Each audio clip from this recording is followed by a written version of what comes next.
Hello students, welcome to law excellence IAS academy. ఇవాళ మనం October 24వ తేదీకి సంబంధించి ఇవాళ హిందూ పేపర్లో ఇవన్నీ ఇంపార్టెంట్ ఆర్టికల్స్ అనమాట. వీటి గురించి ఒక్కొక్కటి డీటెయిల్డ్గా తెలుసుకుందాం. సో ఫస్ట్ చూడండి, మనం ఇండియాకి మరియు చైనాకి మధ్య బార్డర్ ఇష్యూ ఏదైతే ఉందో దానికి సంబంధించి ఒక కీలక ఒప్పందం అన్నటువంటిది కుదిరింది కదా. సో ఇది కాకుండా మనకి ఒకవైపు 16th బ్రిక్స్ సమ్మిట్ అన్నటువంటిది రష్యాలో జరుగుతుంది. సో ఆ సమ్మిట్ యొక్క సైడ్ లైన్స్లో వీళ్ళిద్దరూ కూడా మాట్లాడుకోవటం జరిగింది, ఇండియా చైనాకి సంబంధించినటువంటి ప్రతినిధులు. ఆ నేపథ్యంలో ఈ ఆర్టికల్ అనమాట. సెకండ్ది చూడండి, ఇండస్ట్రియల్ ఆల్కహాల్ యొక్క రెగ్యులేషన్కి సంబంధించి సుప్రీంకోర్టు ఒక కీలక జడ్జిమెంట్ ఇచ్చింది. స్టేట్ లెజిస్లేచర్ అన్నటువంటిదే దీన్ని నియంత్రించే అధికారం ఉంటుంది అనేసి. సో ఈ నేపథ్యంలో అసలు ఇండస్ట్రియల్ ఆల్కహాల్ అంటే ఏంటి, ఇప్పుడు ఈ ఇష్యూ ఏంటి, సుప్రీంకోర్టు ఏమని తీర్పిచ్చింది, ఇంతకుముందు సుప్రీంకోర్టుకి సంబంధించినటువంటి జడ్జిమెంట్స్ దీనికి సంబంధించి ఏమైనా ఉన్నాయా, సో ఇది ఈ ఆర్టికల్లో తెలుసుకుందాం. నెక్స్ట్ చూడండి, సైబర్ ఫ్రాడ్ లాస్ వల్ల మన జీడిపిలో 0.7% లాస్ అవుతున్నామన్నట్టుగా మినిస్ట్రీకి సంబంధించినటువంటి స్టడీ చెప్తుంది.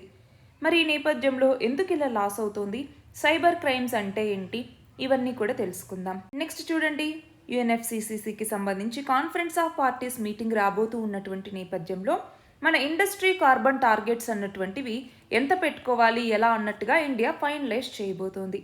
మరి ఆ నేపథ్యంలో కార్బన్ ఎమిషన్స్కి సంబంధించి మన ఇండియా ఏమేం టార్గెట్స్ పెట్టుకుంది ఇంతకుముందు అన్నటువంటిది ఒకసారి క్లోజ్గా మనం చూద్దాం.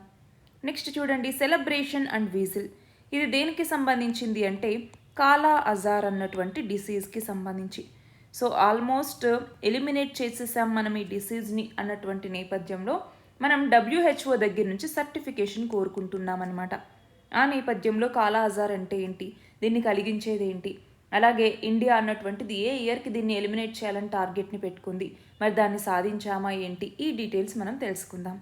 నెక్స్ట్ చూడండి, మణిపూర్ క్రైసిస్కి సంబంధించి మనం చూస్తూనే ఉన్నాం కదా, మణిపూర్లో మెయిటీస్ ఎస్టీ స్టేటస్ కావాలి అనేసి అడిగినప్పటి నుంచి కూడా చాలా ఇష్యూస్ అన్నటువంటివి రావటం, ఎంతోమంది చనిపోవటం, ఇవన్నీ జరిగినటువంటి నేపథ్యంలో రీసెంట్గా మణిపూర్కి సంబంధించిన ఎమ్మెల్యేలని పిలిచి ఇక్కడ ఒక శాంతి ఒప్పందాన్ని చేకూర్చారు.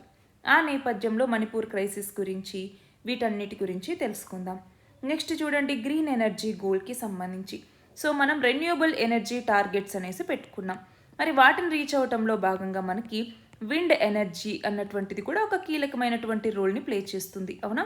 మరి విండ్ ఎనర్జీకి సంబంధించి విండ్ మిల్స్ ఇవన్నీ పెట్టాలి అంటే దానికంటూ ల్యాండ్ ఇష్యూస్ వస్తూ ఉన్నాయి అన్నటువంటి నేపథ్యంలో ఈ ఆర్టికల్ గురించి చదువుకుందాం. ఇంకా చివరిగా చూడండి, ఇజ్రాయెల్ తన యొక్క సిటిజన్స్ని, శ్రీలంకలో ఉన్నటువంటి సిటిజన్స్ని మీరు వెనక్కి వచ్చేయండి అన్నట్టుగా పిలిచింది. మరి ఎందుకు ఇప్పుడు శ్రీలంకలో ఉన్నటువంటి సిటిజన్స్ని వెనక్కి రండి అన్నట్టుగా ఇజ్రాయెల్ పిలుస్తోంది, దీని రీజన్స్ ఏంటి అన్నటువంటిది కూడా మనం తెలుసుకుందాం. ఇవాళ మన ఫస్ట్ ఆర్టికల్ చూడండి, 16th బ్రిక్స్ సమ్మిట్ అన్నటువంటిది రష్యాలో జరుగుతోంది. మరి ఈ 16th బ్రిక్స్ సమ్మిట్లో భాగంగా మన ప్రధాని నరేంద్ర మోదీ అలాగే చైనా అధ్యక్షుడైనటువంటి షీ జిన్పింగ్ వీళ్ళిద్దరూ కూడా మాట్లాడుకున్నారనమాట. ఆ నేపథ్యంలో ఏమనుకున్నారు, రెండు దేశాలు కూడా పరస్పర గౌరవంతో వ్యవహరించాలి, దానివల్ల శాంతియుతమైనటువంటి సుస్థిరమైనటువంటి సంబంధాలని మనం అందరం కొనసాగించుకోవాలి అన్నట్టుగా రెండు దేశాలు అంగీకారానికి వచ్చాయి. అంతేకాదు, రీసెంట్గా మనం చూస్తే 2020లో లదాఖ్లో ఏదైతే ఘర్షణ అన్నటువంటిది జరిగిందో గల్వాన్ వ్యాలీలో, ఆ తర్వాత జరిగినటువంటి సంఘటనల వల్ల రెండు దేశాల మధ్య రిలేషన్స్ అన్నటువంటివి చాలా దెబ్బతిన్నాయి. ఆ సంబంధాన్ని మెరుగుపరుచుకోవటానికి 2020కి పూర్వస్థితికి ఆ ప్రాంతాన్ని తీసుకురావడానికి చాలా చర్చలు చేసిన విఫలమయ్యాయి. కానీ రీసెంట్గా జరిగినటువంటి ఒప్పందం ప్రకారం 2020 ముందు నాటి పరిస్థితుల్ని గల్వాన్ లోయలో తీసుకురాబోతున్నారు. సో కీలకమైనటువంటి ఒక ఒప్పందం కుదిరింది కాబట్టి ఇంక మీద నుంచి డిప్లొమాటిక్ రిలేషన్స్ కూడా పెంచుకోవాలి, దాని కింద ఫారిన్ మినిస్టర్స్ మీటింగ్స్, డైలాగ్స్ అన్నటువంటివి కూడా రెండు దేశాలు జరుపుకోవాలన్నట్టుగా డిసైడ్ చేసుకున్నారనమాట. అంతేకాదు, గమనించాలి, సరిహద్దుల్లో ఉద్రిక్తతలు మొదలైన తర్వాత గత 5 ఏళ్లలో వీళ్ళిద్దరూ ఇలాంటి చర్చల కోసం ఇలా ఫేస్ టు ఫేస్ మీట్ అవ్వటం కూడా ఇదే మొదటిసారి. మరి ఇప్పుడు ఈ ఏదైతే లదాఖ్కి సంబంధించి సరిహద్దు వివాదాన్ని పరిష్కరించుకునేందుకు ఒప్పందం కుదిరిందో దాన్ని ఇక్కడ వీళ్ళిద్దరూ కూడా ధృవీకరించారనమాట. శాంతి సామరస్యానికి భంగం కలిగించే స్థాయికి ఎప్పుడూ కూడా ఇబ్బందులు, ఏవైతే విభేదాలు వస్తాయో వాటిని తీసుకెళ్ళనివ్వకూడదు అన్నట్టుగా రెండు దేశాలు ఇక్కడ అనుకున్నాయన్నమాట. అంతేకాకుండా బ్రిక్స్ దేశాలు ఇంకా తన యొక్క ఫినాన్షియల్ ఇంటిగ్రేషన్ని పెంచుకోవటం కోసం లోకల్ కరెన్సీస్లో ట్రేడ్ని జరుపుకోవటం కోసం ఒక మల్టీలేటరల్ డెవలప్మెంట్ బ్యాంకును నెలకొల్పుకోవాలి అన్నట్టుగా ఈ దేశాలన్నీ అంగీకరించాయన్నమాట. అయితే బ్రిక్స్కి సంబంధించి చూస్తే యాక్రోనిమ్ ఏంటి? బ్రెజిల్, రష్యా, ఇండియా, చైనా మరియు సౌత్ ఆఫ్రికా. ఈ 5 దేశాలకు సంబంధించినటువంటి యాక్రోనిమే బ్రిక్స్ అన్నటువంటిది. సౌత్ ఆఫ్రికా 2010లో జాయిన్ అయిందనమాట. చూడండి, ఈ టర్మ్ని ఎవరు కనుక్కున్నారు? 2001లో ఎకనమిస్ట్ అయినటువంటి జిమ్ ఓ నీల్. ఈయన ఇనీషియల్గా ఈ పదాన్ని కనుక్కున్నారు. బ్రిక్ అనేసి మొదట్లో ఉండేది. సౌత్ ఆఫ్రికా 2010లో జాయిన్ అయిన తర్వాత దానికి బ్రిక్స్ అనేసి వచ్చిందనమాట. మరి ఈ బ్రిక్స్ యొక్క ఆబ్జెక్టివ్ ఏంటి అంటే ఎకనామిక్ కోఆపరేషన్ని మెంబర్ కంట్రీస్ మధ్య పెంచుకోవాలి అన్నటువంటిది. అలానే పీపుల్ టు పీపుల్ కాంటాక్ట్స్ అన్నటువంటివి పెంచుకోవాలి. ఫినాన్షియల్గా కూడా అన్ని దేశాలు సహకరించుకోవాలి అన్నటువంటి దీని యొక్క ముఖ్య ఉద్దేశం. మరి ఎక్స్పాన్షన్ చూసుకుంటే సౌత్ ఆఫ్రికా 2010లో జాయిన్ అయింది. 2024లో Saudi Arabia, Iran, Ethiopia, UAE అలాగే ఈజిప్ట్, ఈ 5 దేశాలు కూడా జాయిన్ అయ్యాయన్నమాట. సో ఇప్పుడు టోటల్గా 10 దేశాలు ఉన్నట్టు. మరి ఇవి 2050 నాటికల్లా మంచి గ్లోబల్ గ్రోత్ని చూడాలి. ఈ దేశాలు దానికి కావాల్సినటువంటి ఇన్వెస్ట్మెంట్, ఆపర్చునిటీస్ వీటన్నిటిని క్రియేట్ చేసుకోవాలి అన్నటువంటిది ఇప్పుడు ఆ ఫోకస్తో పనిచేస్తూ ఉన్నాయన్నమాట. మరి ఈ టాపిక్ని మనం ఇంటర్నేషనల్ రిలేషన్స్ కింద చదువుకుంటాం. మన నెక్స్ట్ ఆర్టికల్ చూడండి, ఇండస్ట్రియల్ ఆల్కహాల్ యొక్క రెగ్యులేషన్కి సంబంధించి. సో దీనిని మనం గవర్నమెంట్ పాలసీస్ అండ్ ఇంటర్వెన్షన్స్ అన్నటువంటి టాపిక్ కింద చదువుకుంటాము. అలాగే పాలిటీలో మనకి లిస్ట్ అనేసి ఉంటుంది 7th షెడ్యూల్లో. సో దానికి సంబంధించి పాలిటీ కూడా లింక్ చేసుకుంటామన్నమాట. అయితే ఇక్కడ ఏమైంది అసలు అనేసి చూస్తే ఆల్కహాల్ ఏదైతే ఉంటుందో అందులో 2 రకాలు ఉంటాయి. హ్యూమన్ కన్జంప్షన్కి ఉపయోగించే ఆల్కహాల్ ఉంటుంది. అలాగే ఇండస్ట్రియల్ పర్పసెస్కి అంటే పారిశ్రామిక లేదా సహజ గుణ రహిత ఆల్కహాల్ అని కూడా పిలుస్తూ ఉంటాం. మరి ఇక్కడ ఇండస్ట్రియల్ ఆల్కహాల్కి సంబంధించిందనమాట. సో ఈ ఇండస్ట్రియల్ ఆల్కహాల్ ఏదైతే ఉందో దీని రెగ్యులేషన్ రైట్స్ అన్నటువంటివి ఎవరికి ఉంటాయి అన్నటువంటి కేసు ఇప్పుడు సుప్రీంకోర్టు ముందుకు వెళ్ళింది. మరి ఆ నేపథ్యంలో 9 మెంబర్స్తో ఉన్నటువంటి కాన్స్టిట్యూషనల్ బెంచ్ ఏమని చెప్పింది? 8:1 రేషియోలో 8 మంది సపోర్ట్ చేశారు. ఏమని? ఇండస్ట్రియల్ ఆల్కహాల్ని రెగ్యులేట్ చేసేటటువంటి ఆ అధికారం స్టేట్ లెజిస్లేచర్స్కే ఉంటుంది, రాష్ట్ర ప్రభుత్వాలకే ఉంటుంది అన్నట్టుగా చెప్పడం జరిగింది. దాంతో ఈ కేసు ఇంతకుముందు 1990లో 7 మెంబర్స్తో ఉన్నటువంటి కాన్స్టిట్యూషనల్ బెంచ్ ఇచ్చినటువంటి ఆ తీర్పుని ఇది వ్యతిరేకించినట్టయింది. అప్పట్లో synthetics and chemicals limited versus state of Uttar Pradesh అన్నటువంటి ఈ కేసులో ఏమైంది? సుప్రీంకోర్టు 7 సభ్యుల ధర్మాసనం ఏమని చెప్పింది? పారిశ్రామిక మద్యం యొక్క ఉత్పత్తి మీద నియంత్రణ అధికారం కేంద్ర ప్రభుత్వానికి ఉంటుంది అన్నట్టుగా చెప్పింది. మరి ఈ నేపథ్యంలో మనకి 7th షెడ్యూల్ గురించి తెలియాలి. మన భారత రాజ్యాంగంలో 7వ షెడ్యూల్ ఉంది. దీని కింద 3 లిస్టులు ఉన్నాయి. 1 యూనియన్ లిస్ట్ అని, 2 స్టేట్ లిస్ట్ అనేసి, 3 కంకరెంట్ లిస్ట్ అని చెప్పేసి. మరి దీని ప్రకారము ఇంటాక్సికేటింగ్ లిక్కర్స్కి సంబంధించి sale, production, manufacturing, transport, purchase వీటన్నింటికి సంబంధించినటువంటి పవర్స్ స్టేట్ గవర్నమెంట్ దగ్గర ఉంటాయి అన్నట్టుగా స్టేట్ లిస్ట్లో ఎంట్రీ 8 అన్నటువంటిది చెప్తుందన్నమాట. కానీ యూనియన్ లిస్ట్లో ఉండేటటువంటి ఎంట్రీ 52 అన్నటువంటిది ఏం చెప్తుంది? ఈ పబ్లిక్ ఇంట్రెస్ట్కి సంబంధించి ఇండస్ట్రీస్ని రెగ్యులేట్ చేసేటటువంటి అధికారం పార్లమెంట్కి ఉంటుంది అన్నట్టుగా చెప్పింది. కంకరెంట్ లిస్ట్లో మళ్ళీ ఎంట్రీ 33 అన్నటువంటిది ఉందన్నమాట. ఇది ఏం చెప్పింది? సెంట్రల్ లాస్ని స్టేట్ లాస్ కాంట్రడిక్ట్ చేయకూడదు అన్నట్టుగా చెప్తుంది. సో ఈ 3ని దృష్టిలో పెట్టుకుని ఇప్పుడు ఈ కేసు అన్నటువంటిది ఇప్పుడు మీరు చెప్పండి. ఇండస్ట్రియల్ ఆల్కహాల్కి సంబంధించి industries regulation union government, intoxicating లిక్కర్స్కి సంబంధించి స్టేట్ గవర్నమెంట్కి అధికారం. మరి ఈ ఇండస్ట్రియల్ ఆల్కహాల్ని రెగ్యులేట్ చేసేటటువంటి రైట్ మాకుంటుందా లేకపోతే సెంటర్కు ఉంటుందా అన్నట్టుగా స్టేట్స్ సుప్రీంకోర్టుకి వెళ్ళినప్పుడు సుప్రీంకోర్టు ఏమని చెప్పింది? ఇండస్ట్రియల్ ఆల్కహాల్ అంటే పారిశ్రామిక అవసరాల కోసం వాడేటటువంటి ఈ మద్యం లేదా పారిశ్రామిక మద్యం అంటాం. దీని మీద నియంత్రణని సుప్రీంకోర్టు ఎవరికి ఇచ్చింది? స్టేట్ లెజిస్లేచర్కే ఇవ్వటం జరిగింది. అయితే ఇక్కడ ఇండస్ట్రియల్ ఆల్కహాల్ అంటున్నాం అంటే ఏంటి? హ్యూమన్ కన్జంప్షన్కి కాకుండా వివిధ రంగాల్లో, అది కెమికల్స్లో కావచ్చు, బయోఫ్యూయల్స్లో కావచ్చు, ఫార్మసిటికల్స్లో కావచ్చు, డిస్ఇన్ఫెక్టెంట్స్కి యూజ్ చేయటం కావచ్చు, ఇలా వేరే సెక్టార్స్లో వాడేటటువంటి ఆల్కహాల్నే ఇండస్ట్రియల్ ఆల్కహాల్ అనేసి మనం పిలుస్తామన్నమాట. మన నెక్స్ట్ ఆర్టికల్ చూడండి, సైబర్ ఫ్రాడ్ లాస్ వల్ల మన జీడిపిలో 0.7% కోల్పోతున్నాము అన్నట్టుగా. సో దీనిని మనం ఎకానమీలో చదువుకుంటామన్నమాట. సో అసలు సైబర్ ఫ్రాడ్స్ అంటే ఏమిటి? క్రిమినల్ యాక్టివిటీస్ ఏవైనా కూడా ఇంటర్నెట్ని లేదా డిజిటల్ టూల్స్ని ఉపయోగించుకొని చేసి దాని ద్వారా పీపుల్, బిజినెసెస్, ఈవెన్ గవర్నమెంట్స్ అయినా వాళ్ళని ట్రిక్ చేసి వాళ్ళ దగ్గర నుంచి మనీని సంపాదించడాన్ని సైబర్ ఫ్రాడ్స్ అనేసి పిలుస్తూ ఉంటాం.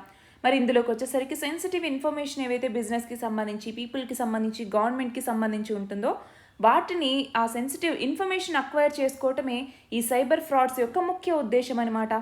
మరి సైబర్ ఫ్రాడ్స్లో చాలా రకాలు ఉంటాయి. ఎలాంటివి? ఫర్ ఎగ్జాంపుల్ హ్యాకింగ్ అన్నటువంటిది కావచ్చు, ఫిషింగ్ అన్నటువంటిది కావచ్చు, మాల్వేర్ కావచ్చు, ఐడెంటిటీ థెఫ్ట్ అన్నటువంటిది కావచ్చు, సోషల్ ఇంజనీరింగ్ అంటాము. అంటే ఏంటి?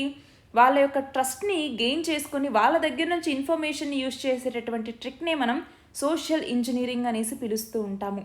సో ఇలాంటివన్నీ జరుగుతూనే ఉన్నాయి. సైబర్ క్రైమ్ రేట్ అన్నటువంటిది ఇండియాలో పెరుగుతూ ఉంది. అందులో ఢిల్లీ మొదటి స్థానంలో ఉంది, దాని తర్వాత హర్యానా, దాని తర్వాత తెలంగాణ, ఇలా ఉన్నాయన్నమాట. అందులో లోకల్గా ఇక్కడ నుంచి ఫ్రాడ్ చేసే వాళ్ళు ఉన్నారు, ఇంటర్నేషనల్గా అక్కడ నుంచి ఫ్రాడ్ చేస్తున్నటువంటి వాళ్ళు ఉన్నారు. మరి ఈ సైబర్ ఫ్రాడ్ చేయడానికి గల రీజన్స్ ఏమేమి ఉంటాయి అంటే, ఒకటి ఇంటర్నెట్ యూసేజ్ని యూజ్ చేసుకొని డిజిటైజేషన్ కావచ్చు, ఈ కామర్స్ కావచ్చు, ఇవన్నీ పెరుగుతూ ఉన్నాయి. అవేర్నెస్ సరిగ్గా ఉండట్లేదు, సైబర్ సెక్యూరిటీ మీద ఎడ్యుకేషన్ అన్నటువంటిది ఉండట్లేదు, సైబర్ సెక్యూరిటీ ఇన్ఫ్రాస్ట్రక్చర్ సరిగ్గా లేదు. సో వీటన్నింటి వల్ల సైబర్ ఫ్రాడ్స్ అన్నటువంటివి పెరుగుతూ ఉన్నాయి. మరి దీనికోసం 2023 సంవత్సరంలో నేషనల్ సైబర్ సెక్యూరిటీ పాలసీ అనేసి తీసుకురావటం జరిగింది. సో సైబర్ సెక్యూరిటీని స్ట్రెంథెన్ చేసుకోవాలి, సైబర్ క్రైమ్స్ని తగ్గించుకోవాలి అన్నటువంటి లక్ష్యంతో. ఇంకొకటి ఏంటి? సర్ట్ ఇన్ అంటాం. సర్ట్ ఇన్ అంటే ఏంటి? Indian computer emergency response team అని చెప్పేసి. ఇది సైబర్ సెక్యూరిటీకి సంబంధించిన ఎఫర్ట్స్. అలాగే దీనికి సంబంధించి ఏమన్నా థ్రెట్స్ వస్తే దానికి సంబంధించి అలర్ట్స్ని ఇష్యూ చేయటం, ఇవన్నీ ఇవి చూసుకుంటాయి. అది కాకుండా 2 ఫ్యాక్టర్ అథెంటికేషన్ అనేసి మనం చూస్తూనే ఉంటాం. బ్యాంక్స్, ఫినాన్షియల్ ఇన్స్టిట్యూషన్స్ ఇవన్నీ కూడా సెక్యూరిటీని ఎన్హాన్స్ చేయడం కోసం అడిషనల్ లేయర్ ఆఫ్ ప్రొటెక్షన్ని కల్పిస్తూ ఉంటాయి. ఇది కాకుండా I4C Indian cyber crime coordination centre అన్నటువంటిది ఉంది. అలానే సైబర్ స్వచ్ఛతా కేంద్ర అనేసి ఉన్నాయి. అలాగే మనం చూసుకుంటే సైబర్ స్వచ్ఛతా కేంద్రాస్, సైబర్ సురక్షిత్ భారత్ అన్నటువంటి ఒక ఇనిషియేటివ్ని తీసుకురావటం జరిగింది. ఇన్ఫర్మేషన్ టెక్నాలజీ యాక్ట్ 2000 అన్నటువంటిది కావచ్చు. అలాగే national critical information infrastructure protection centre అన్నటువంటిది. సో ఇవన్నీ కూడా దీనికి సంబంధించి మెజర్సే అనమాట, సైబర్ ఫ్రాడ్స్ని చెక్ పెట్టడం కోసం తీసుకొచ్చినటువంటి మెజర్స్. అయితే కానీ చూడండి, ఇన్ని మెజర్స్ తీసుకుంటూ ఉన్న సైబర్ ఫ్రాడ్స్ అన్నటువంటివి పెరుగుతూనే ఉన్నాయి. మరి 0.7% జీడిపిలో సైబర్ ఫ్రాడ్ లాస్ అవుతోంది అంటే అది ఎంత పెద్దది అనేసి మనం అర్థం చేసుకోవచ్చు. కాబట్టి ఇప్పుడు ఎక్కువ మనం చూస్తే సైబర్ ఫ్రాడ్స్కి సంబంధించి ఫోకస్ పెట్టాలి, వేరియస్ మినిస్ట్రీస్ ఇన్వాల్వ్ అవ్వాలి, ప్రివెంటివ్ మెజర్స్ని తీసుకోవాలి. అట్లానే ఇందాక ఎందుకు సైబర్ ఫ్రాడ్స్ పెరుగుతున్నాయని రీజన్స్ చెప్పుకున్నామా? సరిగ్గా అవేర్నెస్ అన్నటువంటిది లేదు, సైబర్ సెక్యూరిటీ ఇన్ఫ్రాస్ట్రక్చర్ లేదు, ఎడ్యుకేషన్ లేదు, అవేర్నెస్ లేదు, డిజిటైజేషన్ పెరుగుతున్నటువంటి నేపథ్యంలో వాళ్ళకు కూడా ఫినాన్షియల్ లిటరసీ అన్నటువంటిది కావాలి. సో వీటన్నింటినీ కల్పించడం ద్వారా మనం సైబర్ ఫ్రాడ్స్ని అడ్డుకోవచ్చు. మన నెక్స్ట్ ఆర్టికల్ చూడండి, కాలా అజార్ అన్నటువంటి డిసీజ్కి సంబంధించి. సో దీనిని మనం సైన్స్ అండ్ టెక్నాలజీలో హెల్త్ అని ఉంది, దాని కింద డిసీజెస్ కింద చదువుకుంటాము. అలాగే మనకి జిఎస్ పేపర్ 2లో గవర్నమెంట్ పాలసీస్ అండ్ ఇంటర్వెన్షన్స్ అనేసి ఉందన్నమాట. సో దాని కింద కూడా చదువుకుంటాం. అయితే ఇక్కడ ఏమైంది అంటే కాలా అజార్ డిసీజ్ గురించి మనం ఒకసారి తెలుసుకుందాం. బట్ న్యూస్ ఏంటి అంటే, మన భారతదేశం కాలా అజార్ డిసీజ్ని ఆల్మోస్ట్ ఎలిమినేట్ చేసేసింది. 2022లో పర్ 1000కి ఒక్క కేసు కూడా నమోదవ్వలేదు అన్నటువంటి నేపథ్యంలో WHO వరల్డ్ హెల్త్ ఆర్గనైజేషన్ నుంచి సర్టిఫికేషన్ మనం కోరబోతూ ఉన్నాము. మరి ఆ నేపథ్యంలో ఈ ఆర్టికల్ గురించి చదువుకుంటున్నాం అన్నమాట. సో అసలు కాలా అజార్ డిసీజ్ అంటే ఏంటి అని మనకి తెలిసేటప్పటికీ లీష్మేనియాసిస్ అన్నటువంటిది ఉంటుందన్నమాట. సో ఈ లీష్మేనియాసిస్ డిసీజ్కి సంబంధించి మొత్తం 3 రకాలు ఉంటాయి. అందులో ఫర్ ఎగ్జాంపుల్ మ్యూకోక్యూటేనియస్ జంక్షన్లో కనుక ఒకవేళ ఇన్ఫెక్షన్ వచ్చింది అంటే మ్యూకస్, స్కిన్ వీటికి ఇన్ఫెక్షన్ వస్తే దాన్ని మ్యూకోక్యూటేనియస్ లీష్మేనియాసిస్ అని పిలుస్తూ ఉంటాం. రెండవది లివర్, స్ప్లీన్ ఇక్కడ వచ్చిందనుకోండి, దాన్ని విసరల్ లీష్మేనియాసిస్ అనేసి పిలుస్తూ ఉంటాం. మూడవది స్కిన్ ఎపిడెర్మిస్ మీద అంటే స్కిన్ పైన ఇలా వస్తే దాన్ని క్యూటేనియస్ లీష్మేనియాసిస్ అనేసి పిలుస్తూ ఉంటాం అన్నమాట. అందులో కాలా అజార్ అన్నటువంటిది విజరల్ లీష్మేనియాసిస్ కిందికి వస్తుంది. సో హెపటైటిస్, స్ప్లీన్ ఇవన్నీ వాస్తాయన్నమాట, ఇన్ఫెక్షన్ అన్నటువంటిది వస్తుంది. సో విజరల్ లీష్మేనియాసిస్ లేదా కాలా అజార్, దీన్నే బ్లాక్ ఫీవర్ అని కూడా పిలుస్తూ ఉంటాం. బ్లాక్ ఫీవర్ అనేసి, ఇంకా దీనికే డుమ్ డుమ్ ఫీవర్ అన్నటువంటి పేరు కూడా ఉందన్నమాట, డుమ్ డుమ్ ఫీవర్ అని చెప్పేసి. సో ఈ 3 లీష్మేనియాసిస్ టైప్స్లో ఇది ఒకటి. సో ఇది డెడ్లీ పారాసైటిక్ డిసీజ్, ప్రోటోజోవా ద్వారా ఇది స్ప్రెడ్ అవుతుందన్నమాట. లీష్మేనియా అన్నటువంటి పారాసైట్ ద్వారా ఇది సోకుతుంది. మరి మనం చూస్తే ఆఫ్రికా, ఏషియా, లాటిన్ అమెరికా ఇలాంటి చాలా దేశాల్లో చాలామంది పీపుల్కి ఇది ఎఫెక్ట్ అవుతూ ఉంటుంది. దీన్ని కనుక ట్రీట్ చేయకుండా అలా వదిలేశారు అంటే మరణానికి కూడా ఇది దారితీస్తుంది. ఎలా ట్రాన్స్మిట్ అవుతుంది అంటే శాండ్ ఫ్లైస్ అన్నటువంటివి ఉంటాయి. ఈ శాండ్ ఫ్లైస్, వీటి ద్వారా, ఫిమేల్ శాండ్ ఫ్లైస్ ద్వారా ఇన్ఫెక్టెడ్ ఫిమేల్ శాండ్ ఫ్లై కనుక ఒకవేళ మనల్ని కుట్టింది అనుకోండి, దాని ద్వారా ఎక్కువగా ఇది ట్రాన్స్మిషన్ అన్నటువంటిది అవుతుంది. మరి సిమ్టమ్స్ ఎలా ఉంటాయి అంటే ఫీవర్ వస్తుంది, వెయిట్ లాస్ అవుతుంది, అనీమియా అన్నటువంటిది వస్తుంది, లివరు, స్ప్లీను ఇవన్నీ కూడా ఉబ్బటం వల్ల పొట్ట ఉబ్బినట్టు కనపడుతూ ఉంటుందన్నమాట మనకి. సో మనకి శాండ్ ఫ్లై బైట్స్, వీటి నుంచి ప్రొటెక్ట్ చేసుకోవటం, అలాగే ఈ శాండ్ ఫ్లైస్కి సంబంధించినటువంటి బ్రీడింగ్ సైట్స్ ఏవైతే ఉంటాయో వాటిని రెడ్యూస్ చేసుకుంటూ ఉండటం, ఇన్సెక్టిసైడ్స్, బెడ్ నెట్స్, రిపెల్లెంట్స్ ఇలాంటి వాడటం వల్ల వీటిని ప్రివెంట్ చేయొచ్చు.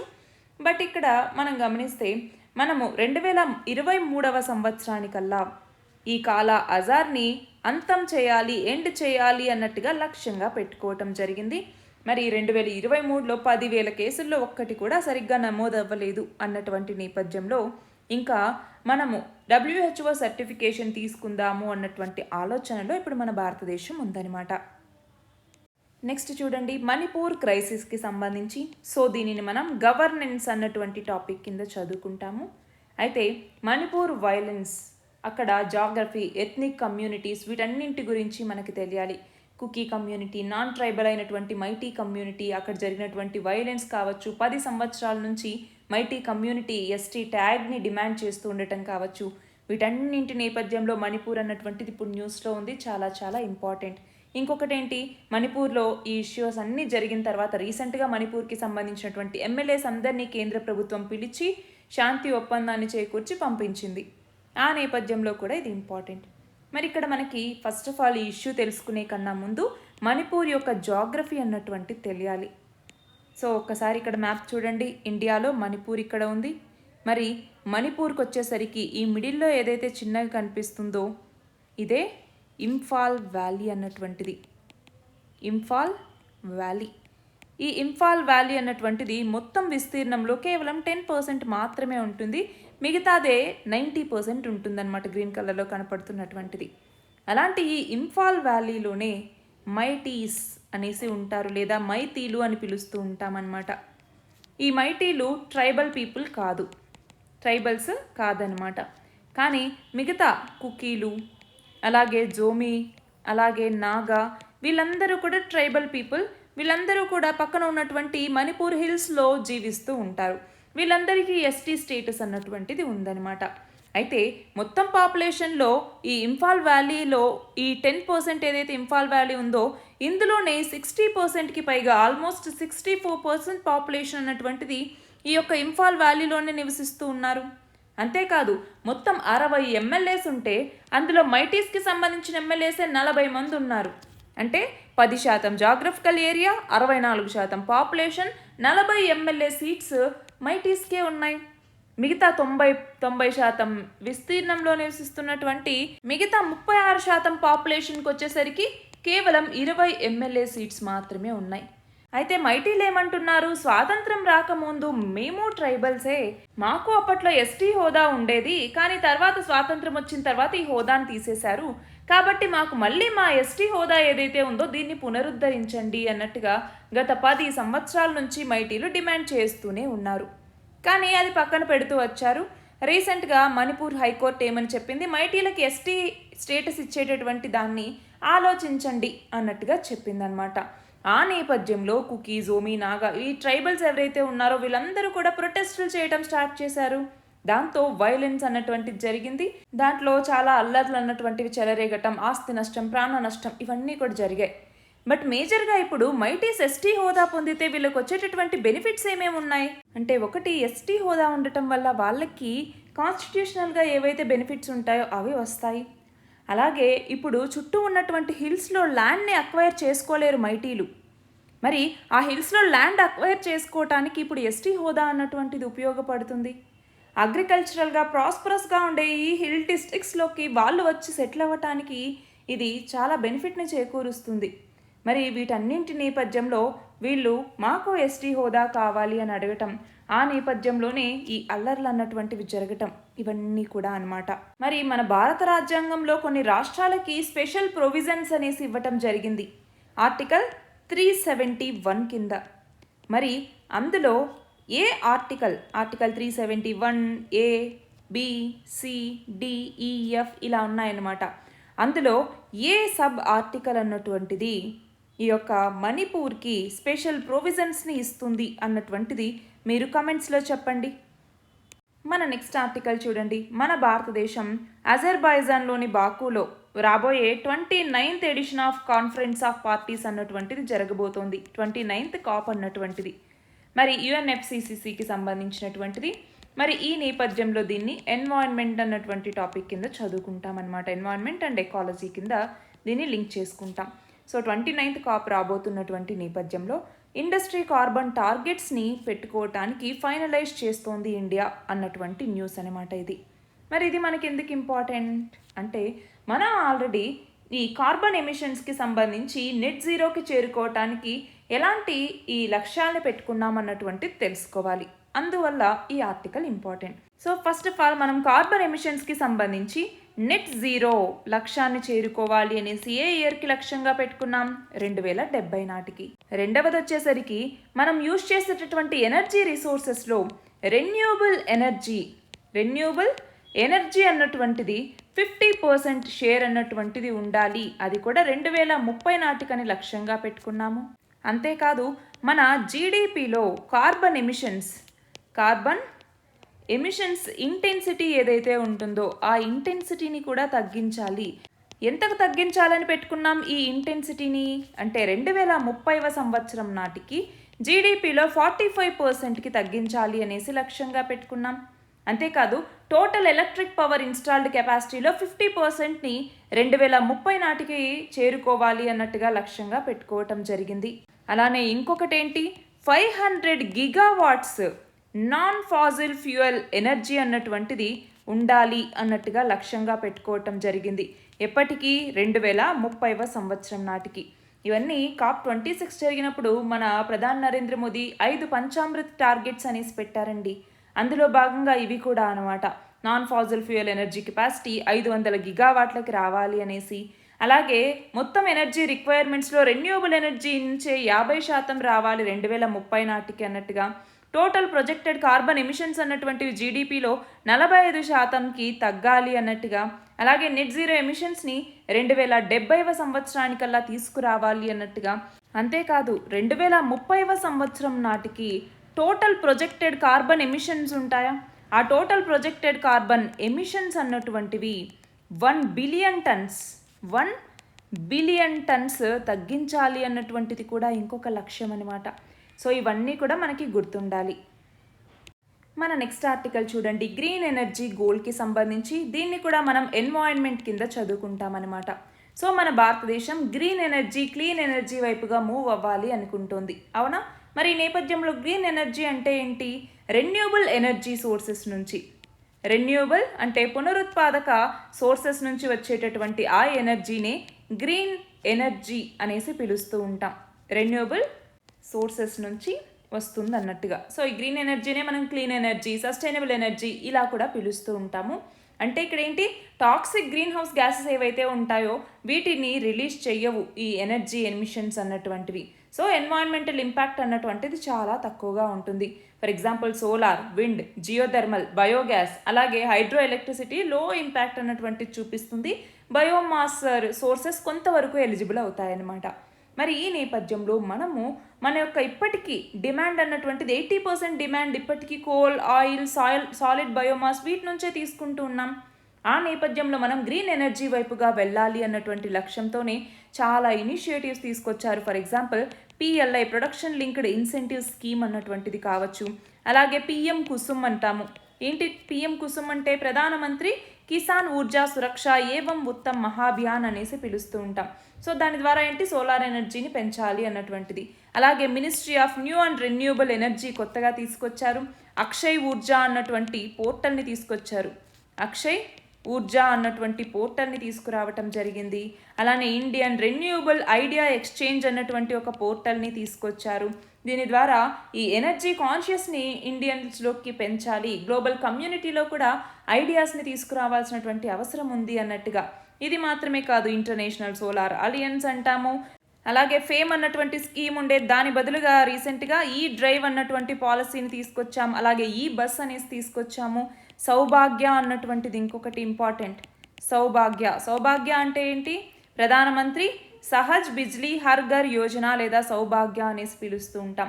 గ్రీన్ ఎనర్జీ కారిడార్స్ అనేసి పిలుస్తూ ఉంటాం. సో ఇలాంటివన్నీ తీసుకొస్తూ ఉన్నాం. దీనివల్ల రెన్యూవబుల్ ఎనర్జీని మనం మరింత పెంచుకోవాలి అన్నటువంటిది లక్ష్యం. కానీ ఇప్పటికీ చాలా ఛాలెంజెస్ కూడా ఉన్నాయి. అందులో ఇక్కడ చూడండి, విండ్ ఎనర్జీ గురించి చెప్తూ ఉన్నారు. మరి విండ్ ఎనర్జీ అంటే ఇదిగో ఇలా విండ్ మిల్స్ ఏర్పాటు చేయాలి. ఆ విండ్ మిల్స్ని ఏర్పాటు చేయటానికి ల్యాండ్ అన్నటువంటిది అవసరం కదా. మరి దానికి సంబంధించి ల్యాండ్ ఇష్యూస్ అన్నటువంటివి వస్తూ ఉన్నాయి. ల్యాండ్ డెవలప్మెంట్, ల్యాండ్ అప్రూవల్, వీటన్నింటిలోనూ చాలా ఛాలెంజెస్ ఎదుర్కొంటున్నారు అన్నట్టుగా ఈ ఆర్టికల్. మరి ఈ నేపథ్యంలో మన భారతదేశంలో ఇప్పుడు ఈ రెన్యూవబుల్ ఎనర్జీ రిసోర్సెస్కి సంబంధించి ఒక్కొక్క సోర్స్ అంటే ఫర్ ఎగ్జాంపుల్ సోలార్, విండ్, వీటికి సంబంధించి ఎంత కాంట్రిబ్యూషన్ ఉంటుంది అన్నటువంటిది చూద్దామా? చూడండి, ఇక్కడ ఈ డేటాను నేను ministry of new and renewable energy ఈ పోర్టల్ నుంచి తీసుకున్నాను. సో 2024 సెప్టెంబర్ నాటికి హైడ్రో పవర్, సోలార్ పవర్, వీటన్నిటికి సంబంధించి ఎంత రెన్యూవబుల్ ఎనర్జీ కెపాసిటీని చేరుకుంది అన్నటువంటిది మెగావాట్స్లో ఇచ్చారు. సో చూడండి, విండ్ పవర్కి సంబంధించి 1476.41 మెగావాట్లు అన్నటువంటిది ఈ ఏప్రిల్ 2024 నుంచి సెప్టెంబర్ 30, 2024 వరకు సాధించిందనమాట. క్యుములేటివ్గా చూసుకుంటే 47,362 మెగావాట్లు. రెండవది సోలార్కి సంబంధించి 4,948.49 మెగావాట్ల ప్రొడక్షన్ అన్నటువంటిది జరిగింది. సో 90,762 టోటల్ క్యుములేటివ్ అచీవ్మెంట్ అనమాట. స్మాల్ హైడ్రోకి సంబంధించి చూడండి తక్కువగా ఉంది. టోటల్గా ఏమో 5,075.75 మెగావాట్లు. బయోమాస్కి సంబంధించి 369.11, క్యుములేటివ్గా చూస్తే 9,802.67 మెగావాట్లు. అదే బయోమాస్ నాన్ బగాసేకి సంబంధించి చూస్తే ఏమీ లేదు, బట్ క్యుములేటివ్ అచీవ్మెంట్ ఏమో 921.79 ఉంది. అదే వేస్ట్ టు పవర్ జనరేషన్ కూడా ఈ కొంతకాలంలో అయితే ఏం సరిగ్గా జరగలేదు డేటా. అలాగే క్యుములేటివ్ అచీవ్మెంట్ చూడండి 249.74 మెగావాట్లు. అదే వేస్ట్ ఎనర్జీ ఆఫ్ గ్రిడ్ అయితే 18.69 మెగావాట్లు ఈ కొంత పీరియడ్లో. అదే టోటల్ వచ్చేసరికి 354.75 మెగావాట్లు అనమాట. సో ఇందులో హయ్యెస్ట్ కాంట్రిబ్యూషన్ దేనికి ఉంది? మొదటి స్థానంలో సోలార్కి ఉంది. ఆ తర్వాత దేనికి ఉంది? విండ్ పవర్కి ఉంది. ఆ తర్వాత దేనికి ఉంది? బయోమాస్కి ఉంది. ఆ తర్వాత మనకి స్మాల్ హైడ్రోకి ఉంది. ఆ తర్వాత మిగతా వాటికి. అందులోనూ మనం చూస్తే క్యుములేటివ్గా ఏమో బయోమాస్కి సంబంధించి ఈ ఏదైతే ఈ నాన్ బగాసే కోజనరేషన్ ఉందో అందులో ఉంది. దాని తర్వాత వేస్ట్ టు ఎనర్జీ, ఆ తర్వాత వేస్ట్ టు పవర్ అన్నటువంటిది ఉంది. టోటల్గా చూస్తే ఈ 1 ఏప్రిల్ నుంచి సెప్టెంబర్ 30 దాకా 10,885 మెగావాట్ల రెన్యూవబుల్ ఎనర్జీ ఇన్స్టాల్డ్ కెపాసిటీ అన్నటువంటిది ఉంది. అదే టోటల్గా చూసుకుంటే 154,529.74 మెగావాట్లు. ఇవాళ మన లాస్ట్ ఆర్టికల్ చూడండి. ఇజ్రాయెల్ శ్రీలంకలో ఉన్నటువంటి తన సిటిజన్స్ని వెనక్కి వచ్చేసేయండి అన్నట్టుగా చెప్పింది. మరి ఇంటర్నేషనల్ రిలేషన్స్ కింద చదువుకుంటాము, టెర్రరిజం వీటికి సంబంధించి దీన్ని లింక్ చేసుకుంటాము. అలాగే మనకైతే ఇంటర్నల్ సెక్యూరిటీ అన్నటువంటి టాపిక్ కింద మన ఇండియాకి సంబంధించి ఏమైనా వచ్చినప్పుడు ఇంటర్నల్ సెక్యూరిటీ అన్నటువంటి టాపిక్ కింద చదువుకుంటాం అనమాట. సో కరెంట్ అఫైర్స్ కింద కూడా దీన్ని లింక్ చేసుకుంటాం. సో ఇప్పుడు ఏమైంది? శ్రీలంకలో ఉన్నటువంటి పాపులర్ టూరిస్ట్ డెస్టినేషన్స్ ఏవైతే ఉంటాయో వాటిలో టెర్రరిస్ట్ అటాక్ అన్నటువంటిది జరగబోతోంది అన్నట్టుగా క్రెడిబుల్ ఇన్ఫర్మేషన్ వచ్చింది. కాబట్టి శ్రీలంకలో కొన్ని పాపులర్ డెస్టినేషన్స్ అనే కాదు, మొత్తం శ్రీలంక నుంచే మీరు వెనక్కి వచ్చేసేయండి అన్నట్టుగా ఇజ్రాయెల్ చెప్తోందనమాట. మరి ఈ నేపథ్యంలో ఇక్కడ అరుగమ్ బే అన్నటువంటి ఏరియాలో ఉన్నటువంటి పాపులర్ టూరిస్ట్ లొకేషన్స్ని బేస్ చేసుకుని సీరియస్ థ్రెట్ అన్నటువంటిది ఉంది, అక్కడ అటాక్ జరగచ్చు అనేసి అన్నది ఇన్ఫర్మేషన్. ఆ నేపథ్యంలో మనకి అరుగమ్ బే అన్నటువంటిది ఎక్కడ ఉంది అన్నటువంటి లొకేషన్ ఒకటి మనం చూసుకోవాలి. అరుగమ్ బే అన్నటువంటిది చూడండి సర్ఫింగ్ స్పాట్ అన్నమాట శ్రీలంకకి సంబంధించి. సో అక్కడ వేవ్స్ అన్నటువంటివి చాలా నీట్గా అలా ఉండటంతో మంచి సర్ఫింగ్ స్పాట్గా ఎక్కువ అది పేరు పొందింది. సో సర్ఫర్స్ ట్రావెలర్స్ ఎవరైతే ఉంటారో వాళ్ళకి ఒక అల్టిమేట్ హ్యాంగ్అవుట్గా కూడా ఇది పేరు పొందింది. ఆ నేపథ్యంలో మనల్ని అడగచ్చు అనమాట. ఇవి ఇవాల్టి important articles. All the very best and thank you very much.